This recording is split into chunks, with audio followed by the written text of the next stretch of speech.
Welcome back to Middle Age Gaming's The Game Show, the show where we recommend some of our favorite games to spare you the time and money to save you from some stress. Speaking of stress, Adam, would you like to introduce us to today's theme? Absolutely. Today we will be talking about our Zen games. Games that help us relax and release a bit of tension after or during a hard day's work. Ah, yes. As we did last week, we'll be breaking these games down into three categories, which are Games on the go, so quick, short games that you can just pick up and play on your ride, on the bus, between classes, during your work lunch break. Games that we like to play after a long day's rest to rest our bodies and minds, and games that we feel have an overall relaxing atmosphere, our little digital Zen gardens, as it were. okay, sounds like we're in for a good episode, folks. So sit back, grab a drink, and make yourself comfortable because Adam is about to share with us his first game. Okay, so my first game is for games on the go. So this is something that you can play on the mobile or it's just really short, can take you a very short amount of time. And the game that I've chosen is called Nonogram or Nonogram. I'm not quite sure what the pronunciation is. There are multiple versions of this. The version that I use is nonogram.com. You can look on the Google Play Store. I'm sure there are versions of it on the Apple Store as well. But because this is kind of an open source thing, kind of like Sudoku, you're going to have multiple versions of it. So you should have no problem finding at least some version of it. So the way nonograms work are similar to Sudoku in that these are logic puzzles. And the way it works is you'll see a grid, and at either the top of the grid or on the side of the grid, you'll see a series of numbers. And those numbers are going to tell you how long a sequence of on squares are. So, for example, if you see something that says two, that means that you would have two filled in squares in a row. If it says three, you would have three filled in squares in a row. And then you have basically using this, you have to figure out where your filled in spaces are and where your not filled in spaces are. And so by looking at the side and looking at the top, you can tell basically where these are going to go. So this is going to be kind of a logic problem. You can start really, really small. I think some of the smallest ones on nonogram.com are 10 by 10. And then later on, they have some that go up 15 by 15. And then, of course, they also have ones that go up 20 by 20. So I started off with the 10 by 10s. They're usually really simple. You can knock them out in like, 2, 3 minutes. The 15 by 15s usually probably take me 15 minutes or so, and 20 by 20s will probably take me anywhere between 45 minutes to an hour on average. Uh, so these are really good for me. They're really relaxing. I really like puzzle games when it comes to mobile. I don't usually play too many RPGs on them or longer, more intensive games. I just like something I can pick up, kind of play like a little bit and for a while, and then put it down. And like I said, it is for the more difficult ones. It can take me up to an hour to solve them, but it's great because it saves your progress. So what I can do is I can just try to figure it out for maybe 2 or 3 minutes, and then close it, put it away, kind of let my mind relax a bit, and then when I come back, I can do it. But it's just one of those things where it's not overly difficult. It's just logic, and it just takes a little bit of work. So it is for me a very good way to kind of relax and kind of distract my mind for a while. I like patterns, and I'm really big into Sudoku and that sort of thing. So for me, this was a perfect addition to kind of my little puzzling zen. What about you, Korean? Do you enjoy those kind of things, or what do you enjoy? Mobile gaming wise, I used to game a lot back in the day on my phone. I'm actually trying to game more. For this week's episode, I did game more than I usually do. I have iPad Pro, so when I do mobile game, I tend to use my iPad and I play Hearthstone exclusively. I haven't really played any other game, I mean, typical mobile game in a while. I don't tend to go for this kind of game. I have installed like programming games or other stuff, but that's kind of related to work in a sense. These kind of games, I have less patience than what I used to have a long time ago, so they frustrate me. So you are a far better man than I am to be able to play this kind of game. Oh no, I love like this. Like I said, Sudoku, Minesweeper. What was that old game that they had on Windows? Was it Pipe Dream or something like that, where you had to connect the pipes to get the water to flow through? I've always really enjoyed these kind of logic puzzle games, and so for me, when I originally saw this one, I was like, it looks kind of weird, but I tried it out, and it just really was right up my alley. So it was recommended actually by my Sudoku app. Recommended this app, so I Oh, cool. tried it out. Yeah, yeah. How long have you So been I would playing really, this? huh? How long have you been playing? I've been playing this for a while now, a couple of months at least. But I probably play. I usually play before I go to bed, so I'll tell myself like, oh, okay, I'm gonna play this game, and when I finish this level, I'll go to sleep. Or especially if I have, say, about half of a puzzle done, then I'll say, oh, okay, maybe I have about 15 minutes left, so I'll just finish this and go to bed or something like that. And it's just kind of a way for me to kind of relax and clear my mind of anything that's not just simple number logic. And so for me, it's just kind of a way to zone out the rest of the world, and I can just focus really intensely on one very, very simple, although it is difficult sometimes for the logic, but the concept is very simple. It's kind of a what's the word I'm looking for, like one of those jobs where the job isn't, it's kind of physically intensive, but it's not super mentally intensive. This is kind of the opposite of that. It just occupies all my brain, so I can let the rest of it kind of phase out. So I totally understand. I do the same thing before I go to sleep. Not play this, but I do something that helps me to sort of zone everything out and just sleep better. So about you, what do you usually like to do in your spare moments? All right. Well, my I know mobile there aren't game. many. No, there are not many, unfortunately. My mobile game is Animal Crossing Pocket Camp. I've played this the most this past week. It is something I've played Animal Crossing on the Switch. I loved it a lot. I still want to get back to that. I'll probably get back to that after I finish Little Dragon's Cafe because I'm trying to become a completionist like Adam. So Animal Crossing Pocket Camp, if you don't know, is published by Nintendo, just like the regular Animal Crossing. It is on Android and iOS. It was released a while ago, October 25th, 2017. It looks great. It runs great. Definitely one of those games you can pick up for a short amount of time, even 5 minutes or so. It saves your progress. Animal Crossing, for those who've never played it, is a game where you're on an island, you collect fruit, you build stuff, you decorate stuff, very much like the current Animal Crossing that's out on the Nintendo Switch at the moment. Really cool, really easy, really relaxing. For someone like me who doesn't play it a lot, you never need to spend money on in-game stuff. So, I mean, I played it this week maybe 15 minutes every day. I did play it at night. Um, Again, easy, cute art style, fun. You can see the video next to me at the moment. Recommended for someone who's looking for that sort of mobile fix of a game. Now, if you are gonna play this for more than an hour each day, you're gonna hit into that barrier of free to play and sort of premium games where you do need to spend money to sort of make progress in the game. Adam, do you ever give this a play? It's on iOS or on Android. I have never played an Animal Crossing game, unfortunately. I do have a question though. So, does this have any connection to New Horizons? Like, does anything carry over where if you play this, then some of the stuff moves into New Horizons, or vice versa, or is this a completely independent game? It does have a connection to Animal Crossing New Horizons, which is a good thing you mentioned that because I totally forgot. I just called it Animal Crossing on my Switch. I never remembered that it's called New Horizons. Yes, if you do stuff in here, there are things like items that do carry over into New Horizons.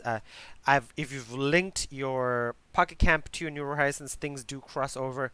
New Horizons stuff can go into Pocket Camp, and Pocket Camp stuff can go over. I've not gotten to that stage yet because again, I don't play this that much. Um, but yes, it is linked. Okay, so your character will move across and whatnot. Yeah. Your character, there are characters from Pocket Camp who can over, but mostly, from what I understand, it's items from Pocket Camp can move over to New Horizon. In New Horizons, you can have like a mail system, so you can send certain things from Pocket Camp, which will come into your New Horizons mail that you can just pick up and put inside your house in Animal Crossing New Horizons. Okay. Yeah, it's interesting to see Nintendo kind of breaking into the mobile market. They've been doing a little more and more ever since Pokemon Go. So they used to be really, really protective of that. So Uh, that actually is an interesting news item. I should have talked about that on the show before.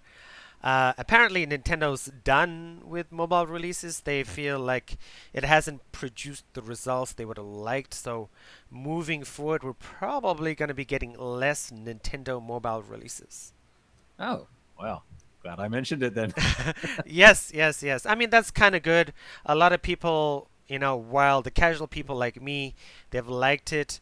A lot of the hardcore Nintendo gamers feel like they're being ripped off because they're just playing these mobile games for hours and hours. And if you do play it hardcore, you're gonna have to spend real money. Ah, well, that's too bad. Now the game itself is free, or It is free. I mean, all Nintendo's mobile games are free, but like any freemium game, you're gonna have to pay money if you play it for more than an hour a day. okay. Yes. So is it one of those kind of energy dependent games, or Yes, like all Nintendo's mobile games have some sort of energy system. So this is definitely one of them where, as you do tasks and you travel around the Pocket Camp universe, you do use energy and it runs out if you're playing for more than an hour. ah, all right. Okay, now let's talk about Adam's after work game, which I'm really excited to hear about. Yeah. So my after work game is The Sims. So I've been playing. I played the original one. My sisters had it, and I played it. And I really enjoyed it. So when I was in college, I picked up Sims 2, and Sims 2 is probably one of the games that I have the most numbers, the highest number of hours in. I would say my Sims 2 back in the day had more hours put into it than even Skyrim. So I think probably the only games that I have put more hours into would be MMOs. Uh, but of course, now we're up to Sims 4. So that's the trailer that we're going to be using. So I really like the Sims games because they are kind of these, what do you call them? The auto chess kind of thing where you can kind of leave it. You can set some stuff up and let it kind of run. But you do Exactly. still kind of play it. So you can kind of hop in and out at your own speed. You can micromanage every little thing if you want. You can tell them, cook this and, go watch TV and play this game and do that and micromanage all that. Or you can just kind of give them kind of a general idea where you put stuff down and watch them. So I think it's very relaxing in that sense that you can kind of do whatever you want with it. The original Sims came out in 2000. Sims 4 came out in 2014. Production has been acknowledged to be on Sims 5, but we don't have any real footage of any gameplay or anything like that yet. So who knows when that'll come out. It's on PC, Mac OS, and now it's also on consoles. So we have PS4 and Xbox versions of The Sims 4. They also, Sims 5, they've announced is going to be cross-platform as well. So we're going to have that on all the different systems. Now, I have never played The Sims on a console, so I don't know how well it would work. Obviously, it works really, really well on a PC with a mouse and whatnot. So this game is what we would call a life simulator. It kind of goes into a lot of these other kind of simulation games, but this one really is just a life simulator. And a lot of people that I know that have played it do kind of find it relaxing because there isn't that real intensive like I have to play this every single day. I have to stay on top of it. There's no real story you need to complete, and there's nothing that really has to be dealt with in the moment. I mean, even if they're having an emergency and the house is on fire, it's basically just click and say, put out that fire, and they'll take care of the rest of it. So it is kind of a very easygoing game. So the people that I would recommend this for would be people that like customization. One of my favorite things to do was always when I would drive around, I would see a house and I'm like, oh my God, that house looks really, really cool. Or I would see this building and I would say, oh, this building looks so awesome. And I would just go into the game and replicate it and recreate it. In Sims 2, I remember I was driving down the street one day and I saw this cafe that was like 2 stories tall, but there was a glass window that went all the way up the top. So you could, from the outside, the second floor was actually it didn't come all the way to the wall. So it was kind of a mezzanine. So from the ground level, you could basically see everything. And I was like, oh my God, that's so cool. So I immediately went home and recreated that building in the game. So I love customizing things like that. I've tried to build models of my house, my own house, in the game and whatnot. So if you're the kind of people that like customization, you like to customize your own characters, you like to customize your own houses, and even like to customize their own personalities and backstories. I want this person to fall in love with that person, and I want this family to act this way, and this is the cheeky young child who always causes trouble. You can totally take full control over that. This is also great for those people that really want kind of a to guide a game more than really play the game. They don't want to be actively on top of it. They want to just say like, okay, this is what I want you guys to do, and then let the people go out and handle it. So if you're the kind of person that likes those kind of mobile games where you log on and you tell your guys, I want you to build construction on this thing or whatever, and then you log off, and when you come back later, it's done.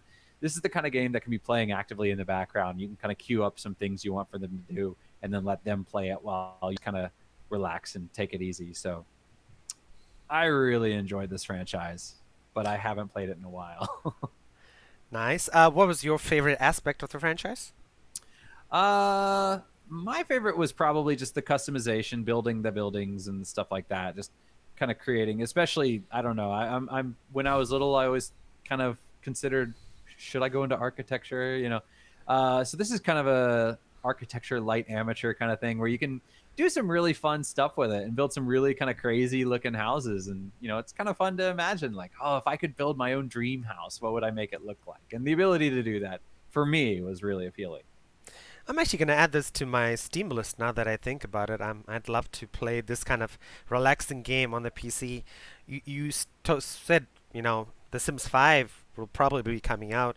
Will you pick that up on the PS5?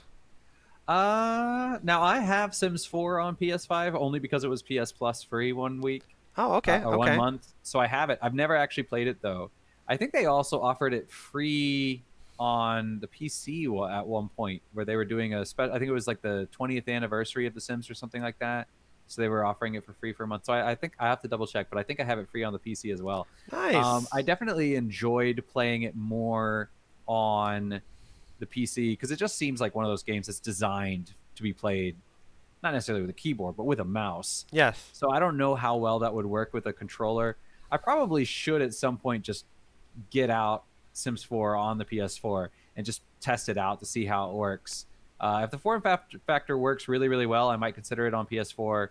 Otherwise, maybe I'll do it on PC. The other thing I need to check is I know with the PS4, there are a lot of games that are keyboard and mouse compatible. So if I could play the game with a keyboard and mouse, then I might do it. However, there are some things that you can do with the PC version because you can unlock console commands. And I mean, obviously, some of those are for cheats, but some of them are for other things that you can unlock. For example, in The Sims 2, normally you could only place things at 90-degree angles, but you could, if using console commands, you could unlock the ability to place things at 45-degree angles. Oh, cool. I didn't know Um, that. yeah, so because normally the way things would line up, obviously it could cause trouble. But if you use console commands, you could unlock things and put them. So it added a lot of design options. I don't think there are console commands on consoles. So for me, I would say PC is preferred. But yeah, I'll check it out and see how the gameplay works on the PlayStation 4. And if it works well, then yeah, maybe I'll get it to there. Uh, Last question, Adam. Who do you think this game is not for? This game is not for people that really enjoy difficulty. For like your Dark Souls kind of players, the people that like something that's difficult, they like something that's intensive, they like something where there's always something to do. This is not going to be the game for you because there is going to be a lot of downtime. Because I mean, when you tell somebody to cook, they're going to cook it, then they're going to eat it. You're not. So there's going to be a lot of time where you're just kind of sitting there like, okay, eat your food, come on.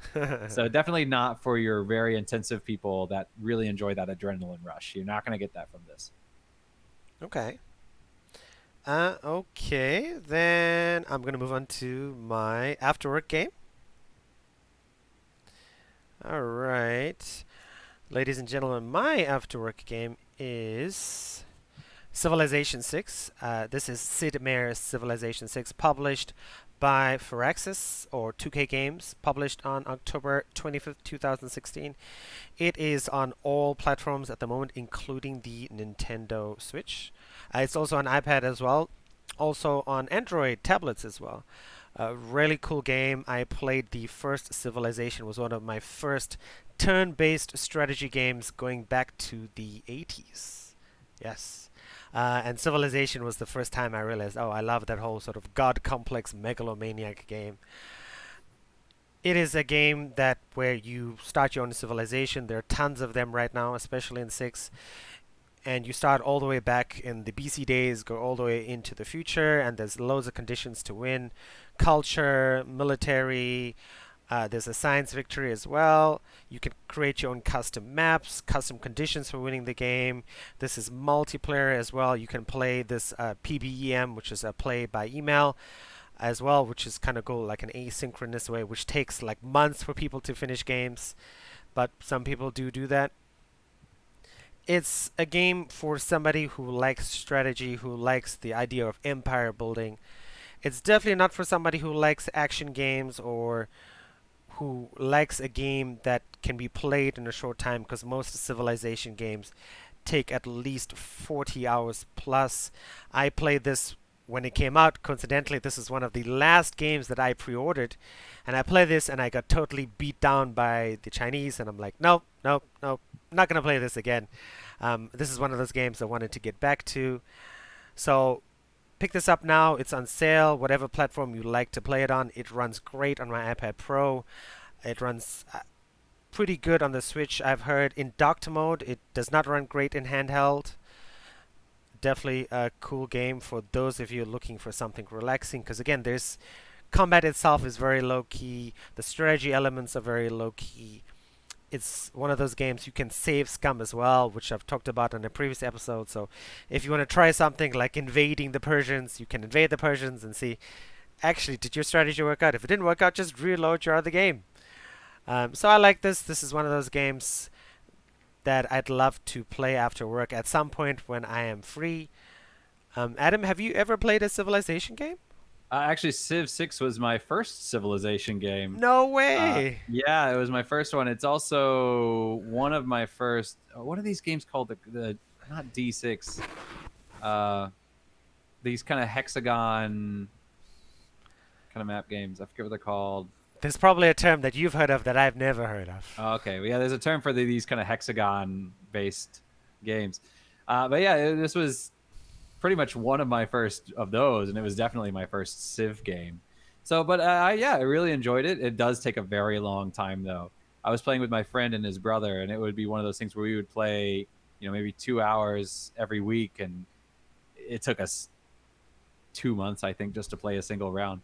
Now, do you have a specific victory that you personally tend to go for, like science or military or culture? Or Oh, I've mentioned that to you before. My first Civilization, I had just got into RTS strategy games then, and that was the game where you crush your enemies. So my first Civilization game, I've told this story to my students as well, is where I played a game with 7 other people, and the way I won is just I nuked everybody. Had built this awesome economy, and in the original Civilization, as you nuke people, your population becomes dissatisfied, and you lose resources and stuff. Land becomes unfarmable, unworkable. But I just nuked everybody, and everybody just gave up, and I took over their cities, and I won. That's just what I won. And in Civilization, all anteceding Civilization games, I've tried to go for the military victory. I've always wanted to do culture. I've always wanted to do a science victory. I'm gonna play Civilization 6 again eventually, and I want to do something other than that. What about you? Who did you play with in Civilization 6? you mean which culture? Yes. I really like the Kree, actually. Oh, okay. Cool. Yeah, I liked. Now, I have played. I've only ever won against the computer. I've never won against another player. I've done military victories. I've done science victories as the Germans, but I really like the Kree just because they have some pretty good buffs to diplomacy, but also the fact that when they build roads, as their caravans move along the roads, it'll actually auto claim those tiles, and so you can actually kind of cut out sections of the map pretty quickly and get yourself a lot of land. I So didn't know that that. was Yeah, well, they were in the first expansion. They weren't in the base game. They were included, I think, in the first expansion. So I really do like them, but they do tend to be, because of their diplomacy, they do tend to be good for, or better, I should say, for cultural victories. But I am terrible at culture victories. I am not good at developing that. So I like that. I don't know what you call them. What would you civilization? I guess their nationality. Yes, yes. But yeah, I haven't been able to win with them yet, unfortunately. So yeah. Okay. Cool. But typically, I think I would normally kind of gear for the science victory. Okay. Okay. Yeah. Now in Civ 6, they got rid of the diplomacy victory, right? Or is Um, that back? that is back with again a later expansion. Okay. And there's also religious victory as well, which I should have mentioned as well, Ah, which yes. became a sticking point later on in the game. What do you mean by sticking point? Um, some people complain that again, this is sort of like a political thing. Religion is bad. There shouldn't be a religious victory, and it's people complained on 2K's Twitter, on their own Civ 6 forums as well. But I mean, 2K being the big company they are, they didn't care. Yeah, I find that kind of odd where they're saying a religious victory is bad, but you can nuke the entire world and that's perfectly acceptable. Yes, yes, yes. That is a gigantic contradiction, but that's how the people on the internet are. It's just weird. If I remember correctly, the religious victory is you have to have all the nations in the world have to be predominantly your religion, or Exactly, exactly. okay. Yes. Yeah, well, if everybody's on the same page, then you wouldn't really have that much religious violence, right? So Exactly, exactly. it's a form of peace. Exactly, but as the world's become more polarized about religions and Oh stuff. yes, to Yeah, really never discuss religion and politics in polite company. exactly. So All right, people are so what very do you have for us for an atmospheric, relaxing game? yes. So my atmospheric game is going to be Okami, which was originally released on the PlayStation 2 back in September 2006, and that was in North America. I think it was released in Japan maybe a month earlier. Current gen, it was released December 2017. However, not the August version, the Switch version was released in August 2018. So this game is actually kind of interesting because it's been released on 3 generations. It was released on the PS2, and then it was re-released on the PS3, and now it is re-released on current gens. So you can pick it up on PS4, Xbox, and Switch. And I'm pretty sure there is not a PC version of it. So, unfortunately, but I really enjoyed the aesthetic of this game. It's very beautiful. It's designed to look like a watercolor painting in that kind of traditional woodblock Japanese style. And it really pulls it off really, really well with the cell shading and the way they do outlines and that sort of thing. So basically, the way the game works is you play as Amaterasu, who is a Japanese goddess. If you're familiar with Japanese Shintoism, you've probably heard of her. I think she's a sun goddess. But in this game, she has a wolf form. You basically were involved a long time ago with fighting off this giant dragon named Orochi, and you basically had to sacrifice yourself to defeat it, and you were turned into a stone statue.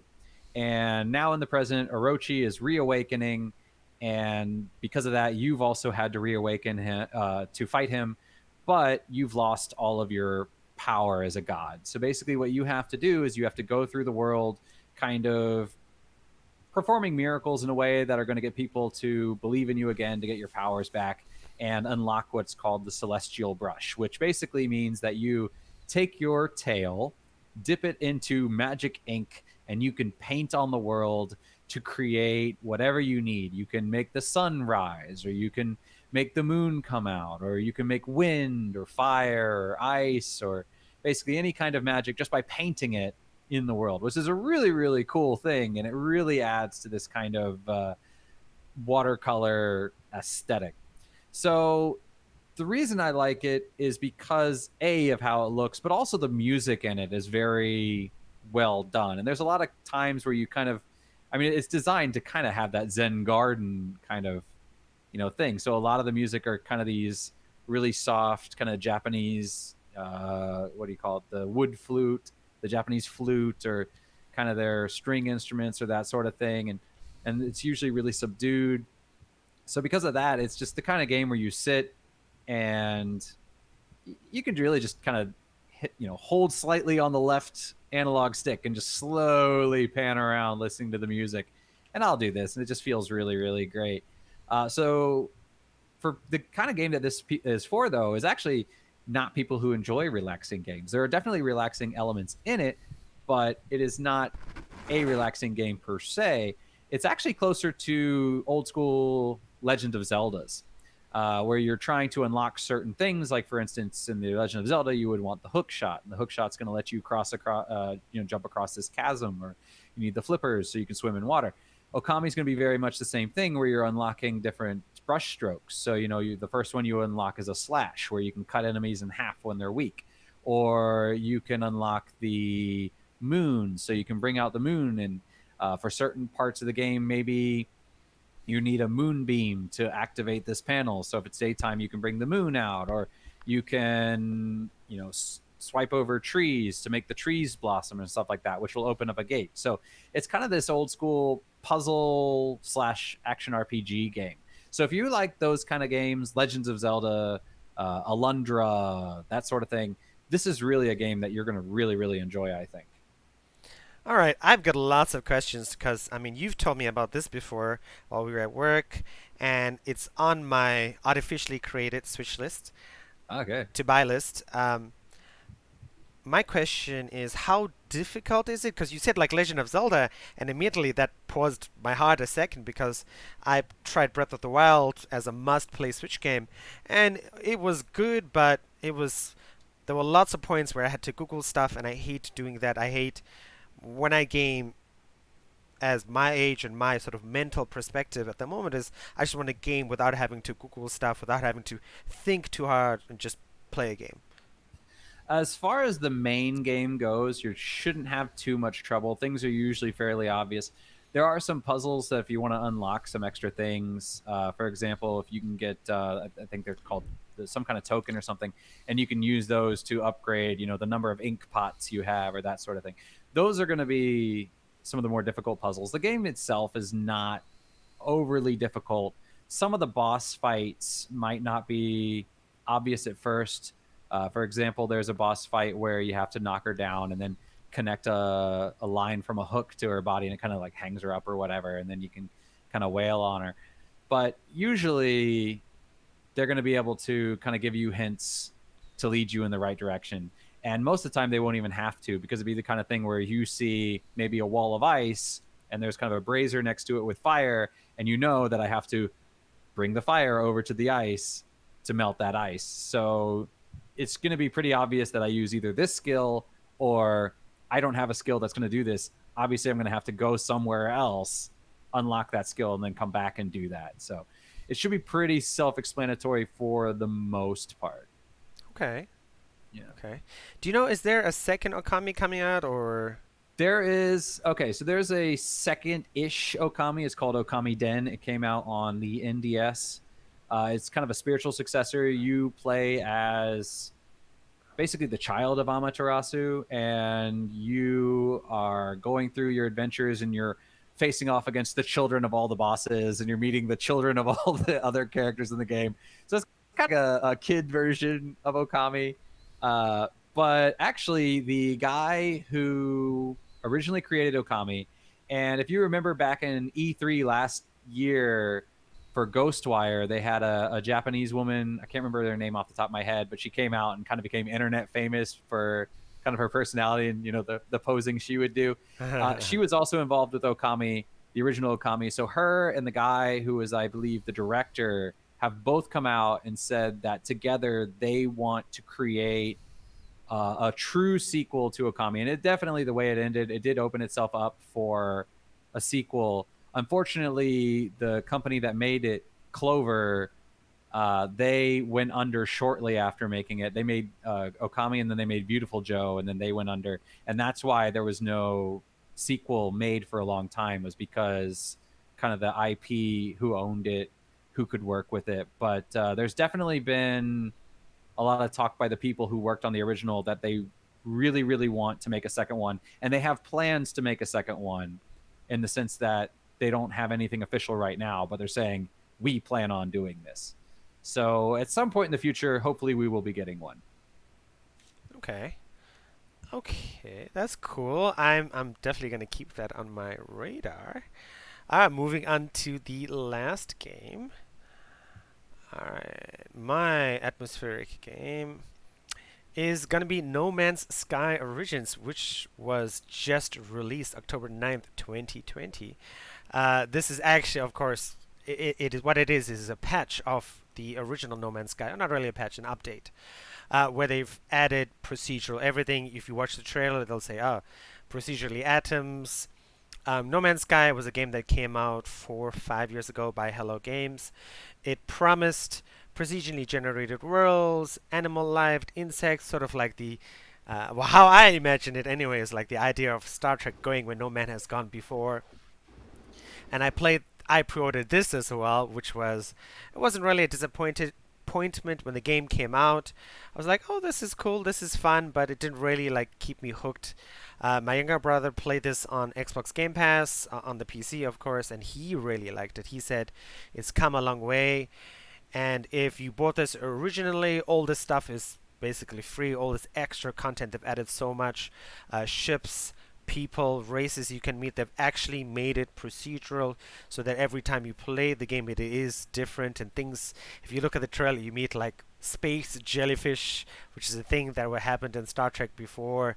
And you can see you've got robotic allies. You can have a fleet of ships and be this multiple, like space merchant. You can be somebody who engaged in space combat. You can be a miner.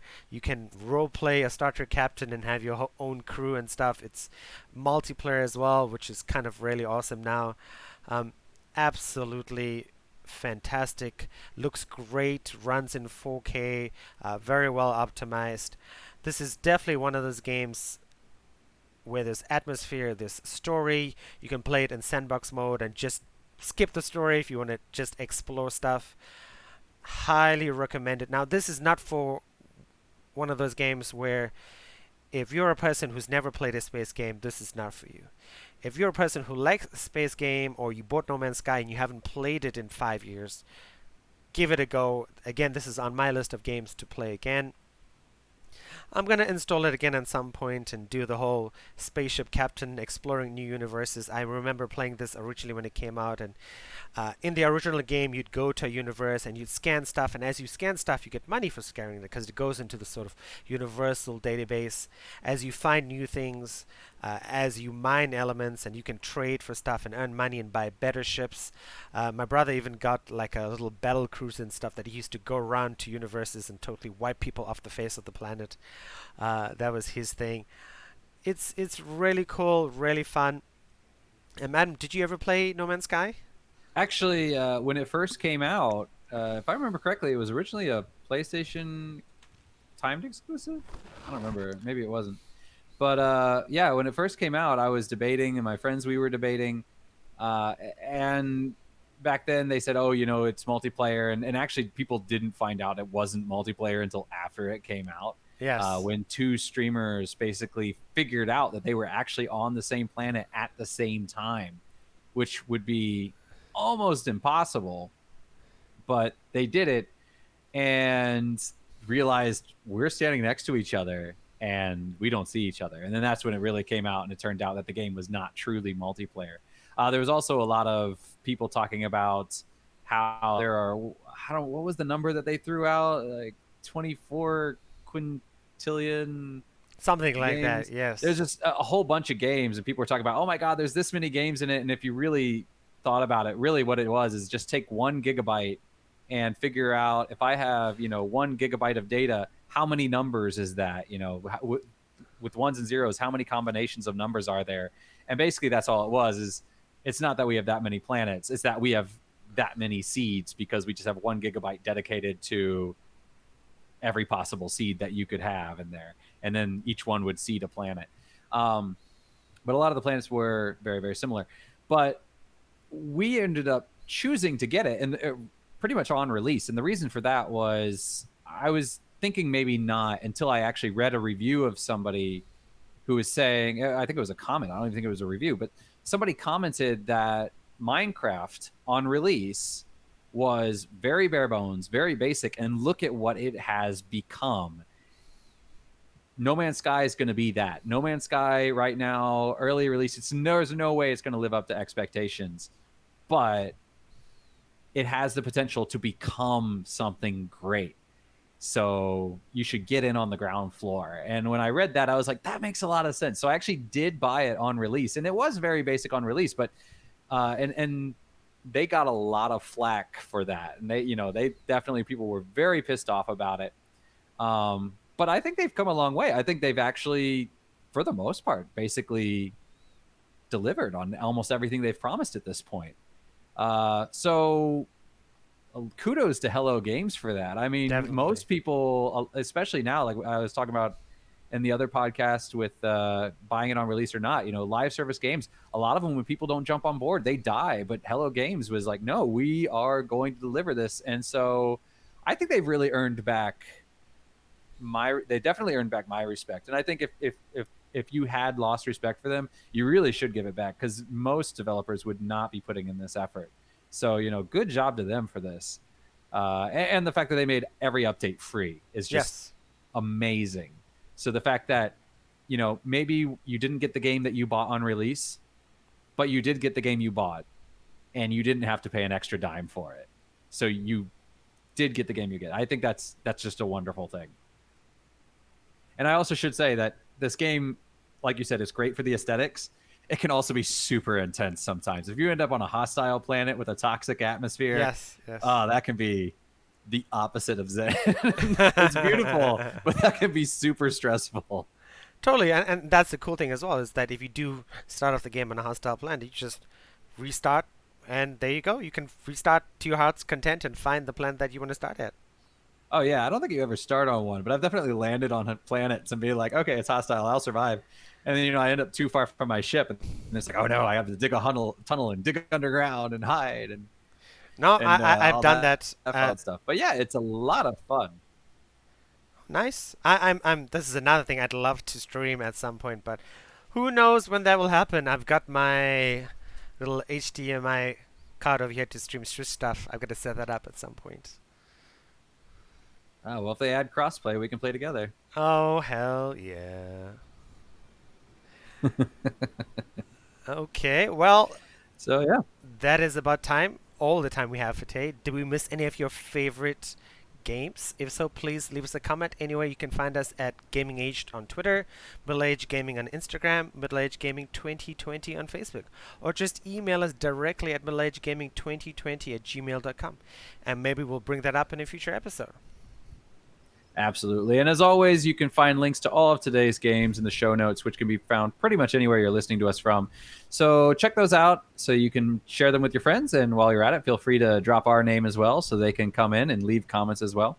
And that's going to conclude today's episode. So we hope you are looking forward to seeing us as much as we are looking forward to seeing you. And until that comes, keep an eye on our Twitch and YouTube channels for our streams throughout the week. Please keep an eye out for our YouTube channel as well. We will be cutting these videos eventually into segments. So if you're just interested in watching and seeing the graphics and seeing what we look like for a particular segment, have a look at those. And have a lovely day, everyone. Have a lovely day.